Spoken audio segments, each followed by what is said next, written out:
So most mornings, this is the background that I get up to, the agricultural world that I started before I head off into the wonderful world of international business and trouble and all the things that we get into for the daytime part of our job.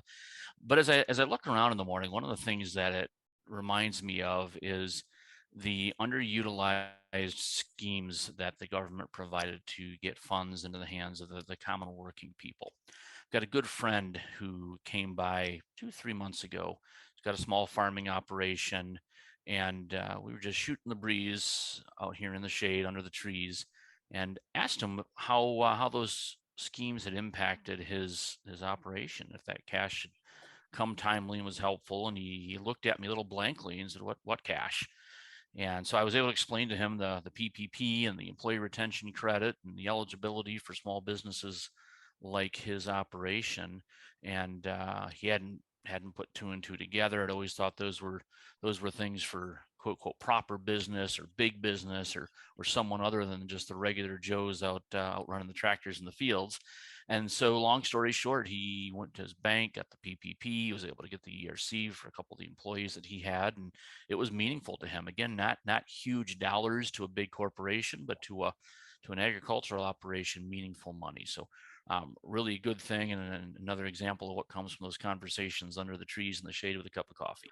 So, one of the interesting things about these COVID rescue schemes that were promulgated by the government over 2020 and 2021 is the number of people who just miss them. They just don't think they're eligible. And they're oftentimes these businesses that need them the most.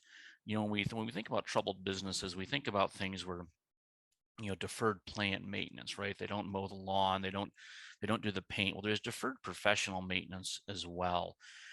Reminds me of a medical practice that we were involved with in late 2021. It was good, vibrant medical practice. Had come upon some hard times, been squeezed by margins from insurance companies, all the normal things that they deal with. And going in there, we were trying to just help them out, asking all the normal questions we do. And so one of those questions I always ask is, how much money did you get from the employee retention credit? It really parses things out fairly quickly because they either can tell you because it was meaningful, or they look at you and say, "What's that?" or "We weren't eligible."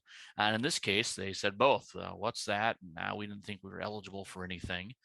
And so we were able to chat through it just a little bit. And as a matter of fact, their operation was good for almost $450,000. And again, not millions, not billions of dollars, but a meaningful amount of just cash that came back about 12 weeks later. And so even in a business like a medical practice where you've got professionals, you think you've got everything taken care of, there's low hanging fruit out there. And this employee retention credit question of how much did you get really does help divine pretty quickly whether they've paid attention to it or not.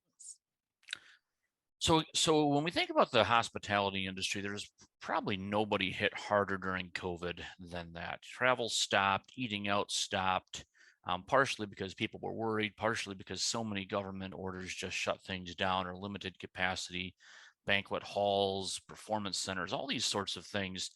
And again, there was a lot of regimes that were put out, and they became very, very complicated. Most of the entrepreneurs that run these things, they've got a vision to manage a restaurant or a bar or take care of this or that, and not necessarily become tax specialists or human resource specialists. And so they may have known about the payroll protection program, and lots of them did, and they were able to take advantage of that.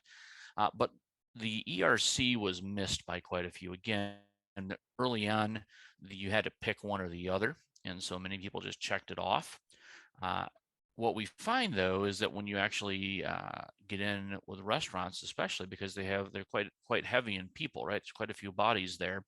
That the employee retention credit with the per person credit has been very, very powerful. Again, we've got just a small restaurant actually just here in downtown Grand Rapids that we were able to assist with.